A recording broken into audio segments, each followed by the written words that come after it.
Enak banget. Ada gitunya. Semua berkumpul di Sokin Sekut FM. Gofar Hilman di Sokin, balik lagi di Sekut FM. Apa kabar semuanya? Semoga baik-baik aja, semoga sehat selalu. Kalau misalnya lagi bete segala macam, jangan lupa untuk yang namanya minum kopi, atau kalau nggak bisa ngopi, minum teh, atau apapun itu untuk memulai hari dengan semangat. Ini sekut banget. Oke, di Sekut FM selain ada berita-berita menarik, juga ada ngobrolin topik hangat. Dan di segmen kali ini ada Ngobams, ngobrol bareng mahasiswi. Oke, berita pertama. Sempat gue singgung soal yang namanya ngopi. Emang ngopi itu lumayan bikin mood booster gitu kan. Ngopi, sebat, memulai hari dengan sempurna. Tapi buat yang hobi ngopi dan hobi ngopi ke coffee shop gitu kan, sekarang sepertinya akan menemui pengalaman yang unik ya. Terutama ketika lo lagi di Korea Selatan. Karena salah satu kafe di Daejeon, Korea Selatan ini berinovasi untuk menjadikan robot sebagai barista dan waiter. Cara itu untuk ngurangin intensitas physical distancing. Jadi robot barista itu bisa meracik 60 jenis minuman. Oke, kalau misalnya seluruh dunia nih termasuk di Indonesia baristanya sudah tergantikan robot, mungkin kita semua akan merindukan ketika barista itu salah menuliskan nama di gelas kopi. Misalnya kayak dengan siapa? Sorry, dengan Gofar. Oh oke, Ova ya? Gofar. Oh Novan. Gini mbak, G O F F A R. Gopal. Ya kalau misalnya semua digantikan sama robot gitu kan, mungkin kita harus cari pekerjaan baru nih, terutama para barista-barista gitu kan yang tadi digantikan sama robot gitu kan. Ada satu pekerjaan nih yang unik banget, mungkin lu bisa nyoba nih pekerjaan ini. Jadi ada namanya profesi pengandus kabin mobil baru. Untuk beberapa mobil mahal yang mementingkan konsumen, bau khas dari mobil jadi hal yang penting. Seperti perusahaan otomotif Audi. Mereka membuka lowongan untuk divisi nose trim sejak 1985. Divisi ini bertujuan untuk menjamin standar bau pada produk mobil. Jadi buat yang suka main sama mobil Eropa, terutama mobil Eropa tahun 80-90, pasti ketika lu beli mobil, yang tahu pasti beli mobil, yang dilihat pertama kali adalah interior. Karena interior tuh gak bisa dibohongin, apakah udah retrim atau sudah diganti kayak nama yang baru gitu kan, tidak orisinil lagi. Dan mobil Eropa itu entah kenapa baunya tuh khas banget. Gue kira apakah emang jenis kulitnya kali ya atau gimana gitu. Ternyata ada divisi khusus yang punya tugas untuk menjamin standar bau yang sama. Lu gokil. Lu bayangin orang ini ngendus biar menjamin semuanya standar sama. Gila gak lo? Lu kerja gini 5 tahun nyiumin interior 5 tahun aja hidung lu bau bekleding. Tapi seru ya kalau misalnya main mobil lama yang udah 20 tahun yang lalu, 30 tahun yang lalu, atau 15 tahun yang lalu. Itu seru banget cuy. Nostalgic gitu. Mobil lama gak ada matinya sih. Sesuatu yang berumur pasti dikenang. Seperti film Finding Nemo, yang ternyata udah berusia 17 tahun cuy. Kalau lu langganan TV kabel gitu kan di rumah yang standar gitu kan, filmnya kan itu mulu ya. Avenger, Iron Man, Finding Nemo gitu salah satunya gitu kan. Film itu tuh mulu. Dan ternyata itu udah 17 tahun, gila gak berasa men. Tapi meskipun udah 17 tahun, dia tetap masih jadi bocah si ikan itu. Sama seperti film Doraemon sama Nobita, SD mulu, gak naik-naik. Buat penggemar Finding Nemo atau film apapun yang berusia lawas gitu kan, pasti sampai sekarang lu akan selalu lu udah tau jalan ceritanya tapi kayak masih nungguin gitu kan. Kayak lu nonton film Warkop, lu udah tau jokesnya tapi tetap aja lu ketawa gitu kan. Sesuatu yang nostalgic tuh seru banget sih, seru banget. Nah buat lu yang suka nonton film, mungkin pengeluaran pengeluaran terbesar lo untuk dalam sebulan adalah salah satunya mungkin ya nonton film atau nonton konser. Nah, ini ngomongin soal pengeluaran terbesar sebulan nih ya. Kalau gue per bulan pengeluaran terbesar gue itu ini ini ngomongin yang hedon ya, bukan kebutuhan pokok atau kebutuhan utama ya. Enggak. Ngomongin yang hedon-hedon ya, pasti perintilan mobil sih. Entah kenapa gue sangat suka dengan velg. Gue sangat suka dengan velg yang usianya udah uzur gitu kan, vintage ya. Tapi masih mahal. Wah, itu yang gue cari. Nah, kalau lu gimana? Kemarin udah gue buka di Twitter dan Instagram. Hobi lu yang ngehabisin banyak pengeluaran. Pertama dari Instagram nih ya, ada Adit Sabat. Wih, Adit Sabat. Hobi gue beli baju Lawless bang. Tiap Lawless ngeposting baju baru selalu gue beli bang. Terima kasih Adit Sabat. Lo membantu gue menjadi orang yang kaya. Berikutnya, Feby Andrean. Hobi tawuran bang, biar rumah sakit mahal. Kriminal, dasar kriminal. Bucks_Setiawan. Jadiin motor tua agar bersosialisasi di kalangan anak muda. Oh, restorasi motor tua. Betul. Jadi kalau ngomong soal restorasi atau modifikasi ya, yang paling mahal sebenarnya bukan modifikasi yang gimana, yang gayanya gimana. Yang paling mahal itu adalah gaya yang orisinil. Ketika lu pengen balikin orisinil, itu justru yang paling mahal. Kalau kata EPX 2610 katanya hobi dia yang paling sering mengeluarkan biaya per bulan adalah jajan malam. Sekoteng kali ya, jajan sekoteng. Biasa malam-malam tuh. Kalau Easy Peasy tuh, hobi gue futsal bang, sehari bisa 3 kali. Bayar lapangan cuma 10.000, abis futsal jajan di warkop, ini yang boros. Bentar. Hobi gue futsal sehari bisa 3 kali. Betisnya Roberto Carlos nih orang nih, 3 kali main futsal. Kalau kata Will Sokin, top up PUBG. Apa sih beli apa sih? Diamond apa sih? Baju skin. Yoi. Beli yang loakan apa sih? Yang bekas aja. Kagak ada apa di PUBG. Berikutnya Hafizal Fandini. Touring bang, suka bikin seret dompet. Oh iya, tiap minggu touring sama teman-teman gitu kan. Naik motor, naik mobil. Kalau misalnya nggak mau touring capek, pakai mobil Flintstone aja tuh yang pakai kaki. Oke, itu di Instagram. Sekarang kita beralih ke Twitter. Di Twitter ada siapa ini namanya, katanya bersedekah kasih sayang bang. Wah, gue nggak tahu maksud lo. Kalau kata Circle RT, ngotak-ngatik motor bang. Alhamdulillah kalau dihitung bisa kembali lagi tuh motor. Emang sih biasanya yang namanya modifikasi itu pasti biayanya jauh lebih mahal dibandingkan sama mobil atau motor aslinya. I feel you. Kalau kata Indra Pratama, ngoleksi spokat, alias sepatu. Wih, sekot. Tapi nggak dikasih tahu ya mereknya apa ya. Kalau kata Street Relief, nonton konser. Yoi, bener kan? Banyak orang tuh yang menghabiskan duitnya tuh untuk nonton konser, beli album fisiknya, beli merchandise-nya gitu kan. Banyak banget kok, temen gue banyak yang kayak gitu.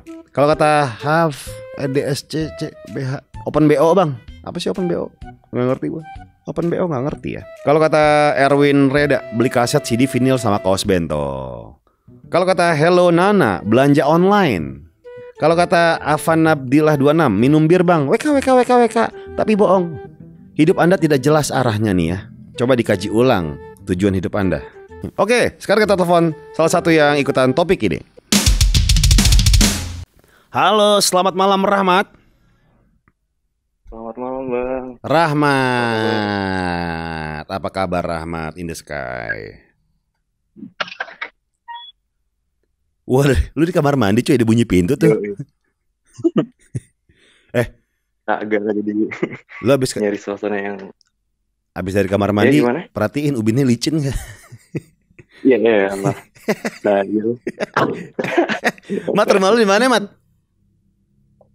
Gue sekarang lagi stay di Majalengka. Oke, Mat, ini kita lagi ngomongin soal pengeluaran terbesar. Kita lagi ngomongin soal pengeluaran terbesar per bulan. Itu biasanya buat apa sih? Kalau lo? Kalau gue untuk hobi sih bang. Iya pasti hobi sih.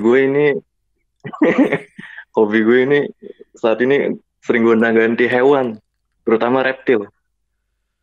Tunggu, gonta-ganti hewan, terutama reptil. Iya.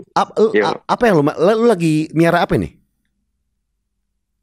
Gue ini saat ini Ulet ada bulu? ular, ada iguana. Ya kagak lah. Oh. Ular kayak sanca gitu. Yang bener loh. Abis itu apa Serius? lagi? Terus gue punya iguana. Iguana. Terus sama sulcata, itu kura-kura darat. Kura-kura darat. Tunggu. Lu bilang kan gonta-ganti. Berarti Iya. ada yang tuker tambah dong. Lu ada yang gonta-ganti, berarti ada menggantikan hewan peliharaan lu yang sebelumnya jadi yang baru gitu atau Iya. nambah? Iya, iya, seperti itu. Lu pernah tuker tambah? Sering. Misalnya gini, gue ada kura-kura nih, lu ada apa? Sanca. Iya. Tuker tambah. Nambah berapa lu? Gitu. Iya, benar. Terus dilihat ada dusbuk Karena- garansi gitu, garansi nggak? Iya, ada. Ada garansinya. Semua kayak gitu. Ada dong. Dusbuk gak ada? Charger, pala charger. Oh headset Ya, hilang kagak. nih, kurang 500.000 nih kalau headsetnya ori nih, nggak gitu? Iya, kagak lah. Oh, Paling ntar garansinya nyampe ke si orangnya itu dalam keadaan sehat. Nggak mati. Oh, emang pernah ada dalam keadaan yang nggak sehat? Misalnya tiba-tiba ada kura-kura datang ke rumah lu, tiba-tiba pas nyampe kura-kuranya meriang gitu. Nah, itu bisa ditanggung jawabin sama yang punyanya sebelumnya.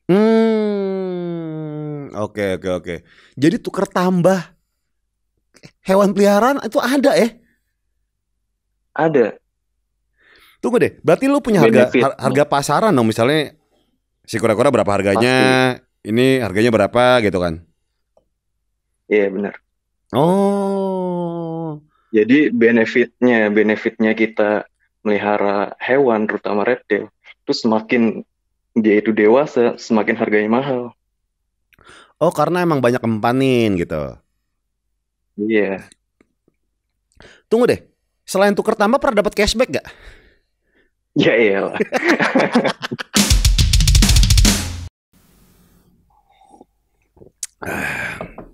Enak banget. Ada gitunya. Itu dia tuh ngomong sama Rama. Ternyata pengeluaran terbesar dia adalah ini ya, memelihara hewan-hewan reptil. Luar biasa. Tapi buat teman-teman di sini yang tadi hobinya adalah pengeluaran terbesarnya adalah nonton konser gitu kan, tenang aja.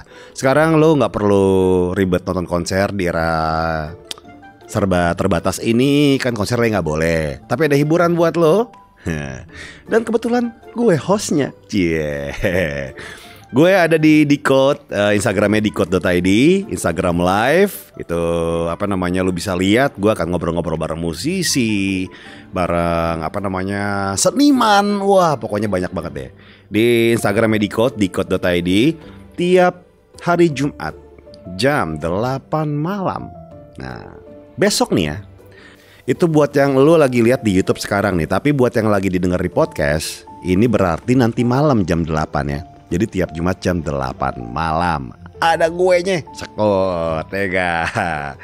Tapi ngomongin soal musisi, nah sekarang ini ngobam itu kan, ngobrol bareng musisi lagi nggak ada dulu, lagi rehat dulu sebentar lah. Karena menurut gue tuh ngobam itu adalah harus ketemu muka. Nah karena banyak musisi yang lagi menjaga dirinya, physical distancing, social distancing, self quarantine. Jadi memang tidak bisa memaksakan keadaan itulah. Ya semoga ngobam ngobrol bareng musisi balik lagi ya. Tapi tenang aja, buat lo yang memang suka dengan obrolan-obrolan santai, ada ngobams juga, ngobrol bareng mahasiswi. Dan kebetulan dia musisi juga. Langsung ke ngobams.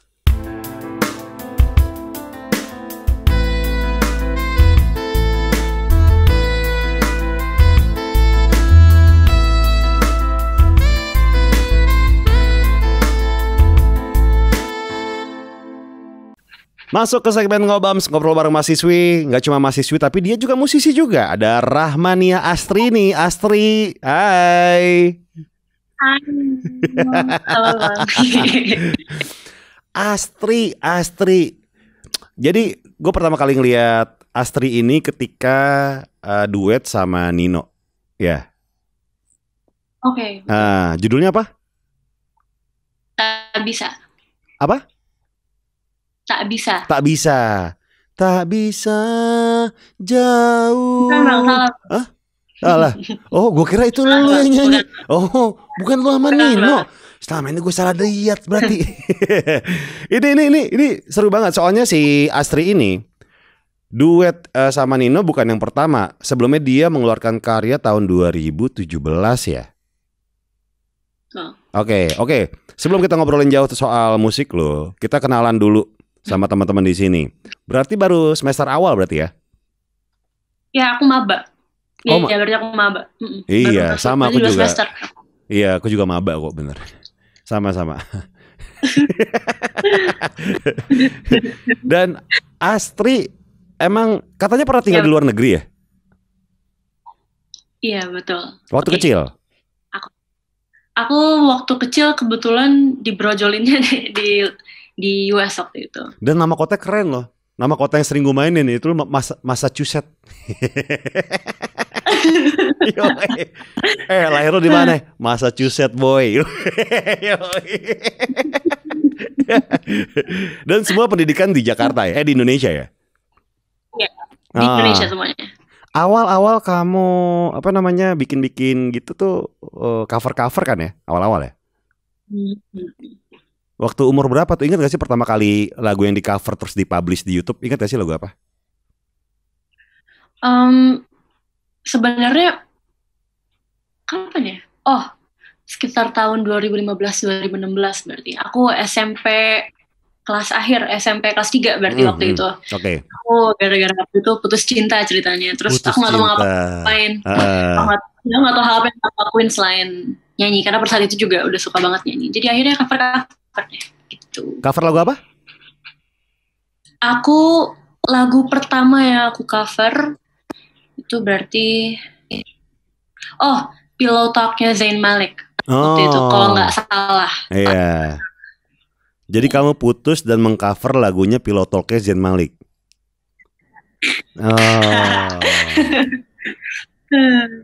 Kenapa Nggak gitu, memilih? Bang, Kenapa memilih Pillow Talk-nya Zayn Malik? Sorry. Kita review. Tapi sama aja sih ternyata tuh pertama kali aku cover tuh Dangerous Woman-nya Ariana Grande. Tapi sama aja artinya, tapi maksudnya nggak gitu. Kenapa memilih lagu itu? Ketika abis putus. Kan powerful aja gitu. Ngeluarin emosi aja gitu. Tapi bener loh. Masing-masing sepertinya ketika putus, ketika cinta pasti punya soundtracknya masing-masing ya gak sih? Itu betul. Kalau aku pernah putus cinta nih ya, berapa kali gitu kan, soundtracknya tuh kayak sama-sama aja deh. Lagunya ada band tahun 90-an namanya Innocent Obsession ya kayak You really know where to start Fixing a broken heart. Kamu tau gak? Ya ketuaan memang 90 itu. Ya ada lagu. Kayaknya aku gak familiar Bang. Ya, maaf ya Bang. Band bagus tahun 90-an. Oke, ya lanjut ya. Oke, berikutnya cover-cover terus di YouTube. Pada akhirnya pertama kali bikin single itu tahun 2017. Betul. Lagunya apa? Menua Bersamamu. Iya, Menua Bersama lagunya. Aku suka tuh lagu itu.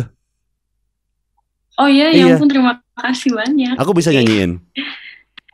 Boleh Bang. Makasih. Menua bersamamu. Na na na na na na na na na. Menua bersamamu. Bagus banget, gila. Aku sangat suka. Iya, itu bukan lagu aku. Oh, bukan lagu kamu. Salah lagi. Tadi yang denger lagu apa ya? Oke, kita lanjut lagi ke Astri. Astri. Ya, berarti ini lagi kuliah, gimana cara bagi-baginya buat musik? Apakah bagi Astri itu musik cuma kayak, karena banyak gini. Orang tuh awal-awal nih ya, fasenya kayak musik kayak cuma selingan bikin gue semangat. Tapi ketika karirnya sudah bagus di musik, tiba-tiba musik itu menjadi pekerjaan utama dan sisanya tuh diprioritaskan nomor sekian. Nah, kalau Astri sendiri gimana? Merasa musik itu sekarang cuma sebagai selingan atau gimana? Kalau aku ngerasanya kayak kalau bisa musik gak ganggu kampus, tapi kampus juga gak ganggu musik. Jadi two ways, dua-duanya sama-sama seimbang. Karena yang gak bisa dipungkiri sebenarnya sangat amat berat ngejalanin dua hal yang sangat major di pada saat yang sama gitu. Cuman sebisa mungkin aku lebih kayak karena aku tuh kalau semakin mikirin tuh semakin gak bisa jalan. Jadi pada akhirnya ya udahlah, jalanin aja. Yang penting kalau misalnya emang ada kuliah itu, ya udah mau nggak mau kuliah dulu, pulangnya baru ngurusin musik atau nggak sebaliknya. Intinya tetap ada gitu keduanya.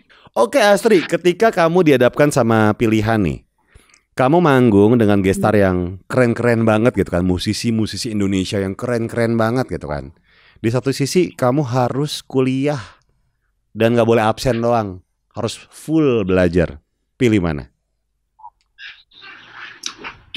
Kayaknya kalau misalnya itu aku akan milih musik sih, karena kalau misalnya masalah aku misalnya harus full belajar pada saat itu, aku akan pastiin sebelumnya absensi aku nggak mepet. Jadi kalau ada kondisi-kondisi yang tidak yang tiba-tiba kayak gini, aku absensinya masih ada. Jadi nggak apa-apa kalau aku bolos. Nanti belajarnya aku catch up dari temen atau apapun itu.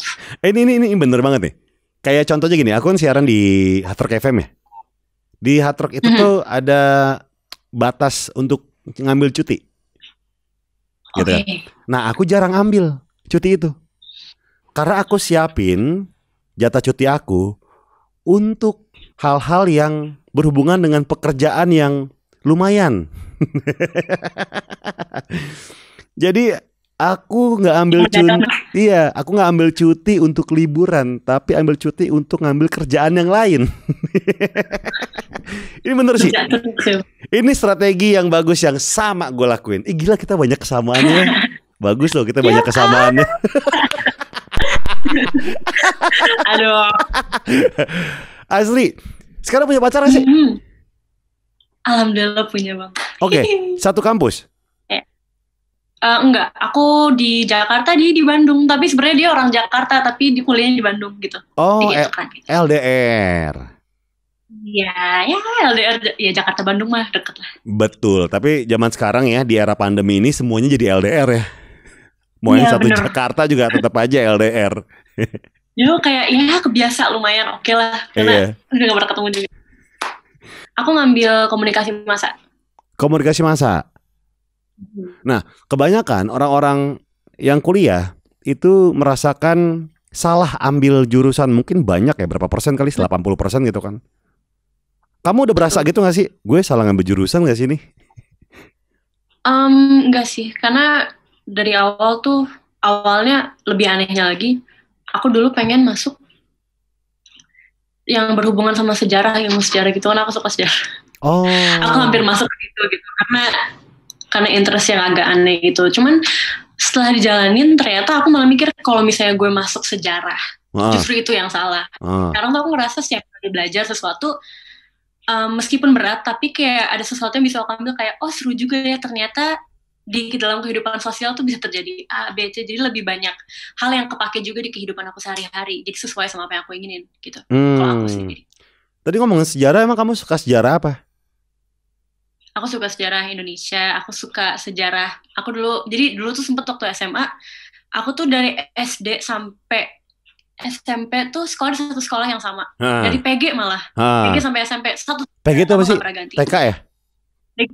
Oh playgroup. Oh iya. TK, SD, SMP semua. Dan sekolahku tuh IPA oriented, jadi nggak sama sekali ada IPS-nya. Jadi kalau ada IPS pun cuman selewat doang dan nggak pernah terlalu dibahas. Gitu. Karena itu tuh aku memutuskan untuk SMA masuk saluran, masuk apa tuh namanya? Itu IPS, bukan IPA, aku ngambil IPS. Gak suka kan. Dan ternyata waktu SMA itu aku suka banget ketika belajar sejarah. Guru aku berhasil buat aku suka belajar sejarah gitu. Jadi aku suka sejarah tentang peradaban manusia, awal mula manusia, peradaban persebaran agama, yang lain-lain kayak gitu. Pas belajar peradaban langsung merah-merah nggak langitnya? Anak peradaban, nani, nggak gitu? Nggak gitu. Oh, gue kira pas lagi belajar peradaban ada tiba-tiba merah semua. Oke. Itu belum ada. Sejarah Indonesia yang paling lu suka apa nih? Yang paling bikin interest banget soal apa? Waktu itu sempat sangat amat interested ke persebaran agama Islam, Wali Songo. Nggak tahu, suka banget waktu itu sampai aku tahu satu-satunya semuanya, dan yang hal-hal yang bahkan mungkin nggak begitu pentingnya. Jadi dipelajari banget aku gitu ya? Aku suka banget waktu itu manusia pertama di Indonesia, maksudnya wujud manusia purba pertama di Indonesia. Oh, namanya apa sih? Dulu ada apa sih, Javanicus apa gitu ya? Namanya itu, Meganthropus paleojavanicus. Iya kan, bener kan? Untung bener.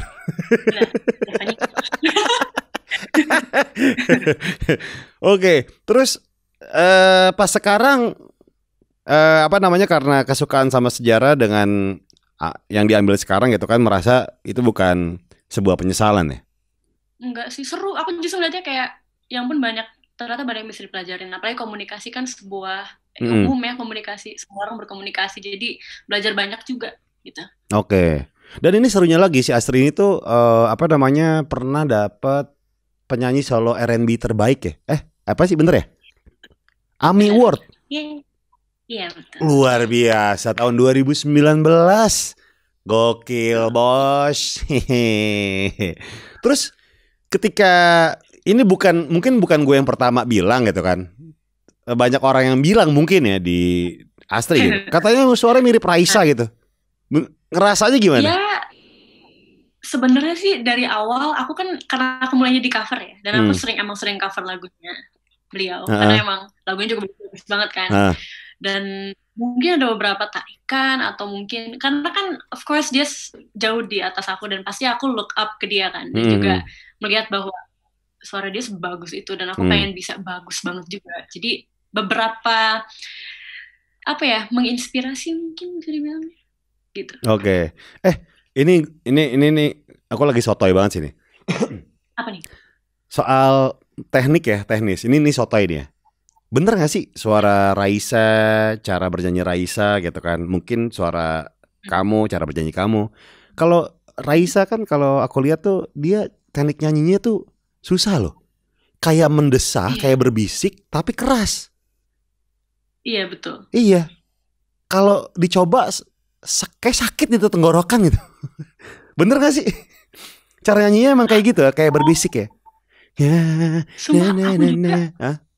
Kayak gitu juga? Nyoba juga kayak ya susah sih, karena kayak agak seret-seret gitu. Tapi kayak lembut. Tapi kalau didengar orang kenceng gitu kan. Iya. Aku nggak kayak gitu. Aku nggak bisa kayak gitu, susah banget. Mungkin beberapa doang kali ya. Iya. Tapi enggak sih, nggak sakit. Nggak sakit? Coba nggak yang sakit banget juga gitu. Sakit, gue sakit banget. Aman. Nah Astri, kalau misalnya ini kan teman Nino udah collab.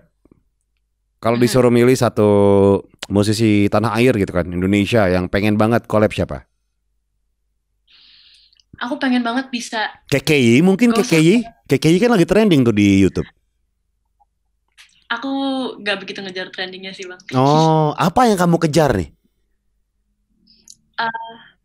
Sebenarnya pasti pada akhirnya kita akan punya target yang sama kan. Maksudnya untuk mencari, untuk sesuap nasi gitu kan, kasarnya gitu. Cuman ya, aku dari dulu sangat amat berusaha buat tetap ngelihatnya bahwa lo ngelakuin ini karena lo suka musik.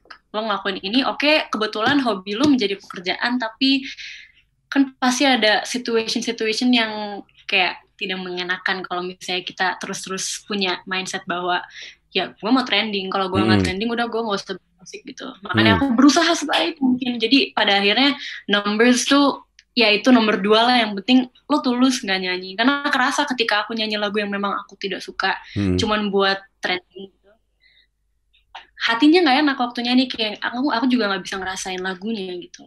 Oh bener. Kalau misalnya mau trending pakai lagu TikTok deh, nong nong neng nong neng nong neng nong neng nong neng nong neng. Ya oke, lanjut ya, kita lanjut lagi. Oke, itu tadi yang pertama belum dijawab, musisi Indonesia yang pengen di collab siapa? Pengen banget kolaborasi gitu. Pengen banget bisa collab sama Kunto Aji. Kunto Aji, Ji, tuh ada mau collab tuh. Ega, Kunto dan Astri. Ega, ditunggu. Kira-kira pengen lagu yang temanya apa nih kalau sama Kunto? Yang beatnya ceria kah, beatnya sedih kah? Aku pengen, kayaknya kalau ceria, kayaknya mid tempo aja deh, kayak in the mid tempo. Oh, oke. Lagu-lagunya Mas Kunto Aji juga semuanya mid tempo, tapi ada yang bikin semangat banget gara-gara isinya. Isinya sih yang aku bener-bener pengen belajar banyak dari beliau. Oh, kamu bilang dong ke ini nih, ke YouTube, ke Kunto apa kabar gitu, mau dong collab kapan-kapan gitu. Coba Kunto biar denger nih. Halo Kak Mas Kunto Aji. Kak Mas Kunto harus satu. Kak apa Mas? Kak Mas Kunto. Kak atau Mas? Pilih dulu. Kak Kunto atau Mas Oke. Kunto? Mas Kunto. Oh, iya, Halo oke. Mas Kunto aja. Iya, oke. Coba. Dari awal ya. Iya. Oke. Halo Mas Kunto Aji, aku Astri. Aku seperti orang-orang lainnya sangat amat menghargai dan mengapresiasi karya-karya Mas Kunto Aji. Jadi kalau suatu hari nanti kita bisa bertemu dan menghasilkan sesuatu, aku akan sangat lebih dari bahagia. Wih, semoga tercapai kolaborasinya ya Astri ya. Astri, sukses terus buat kuliah, buat karir musik ya. Ditunggu album fisiknya Astri. Wih. Thank you banget Astri udah masuk Sukut FM. Sukses selalu, sehat-sehat ya. Bye. Itu dia ngobrol bareng mahasiswi yang musisi juga bersama Astri Rahmania Astrini. Cita-citanya pengen kolaborasi dengan Kunto Aji. Anji tuh, ada yang mau collab sama lu. Suara bagus Ji, cakep. Suara cakep banget. Iya. Oke, berakhirnya Ngobams, berakhir juga Sukut FM episode kali ini. Sekali lagi buat lo semua, terima kasih yang udah nonton Sukut FM. Sukut FM setiap hari Senin dan Kamis di YouTube, dan Selasa dan Jumat di Spotify dan Apple Podcast. Oke. Gofar Hilman pamit, sampai jumpa di Sukut FM episode berikutnya. Salam jempol kejepit. Semua berkumpul di Sukut FM. Kalau kata Anu, katanya ngumpulin action figure. Oh. Yang lebih mahal lagi bukan ngumpulin action figure, ngumpulin public figure. Mahal tuh. Nyewa dulu, ngomong manajernya.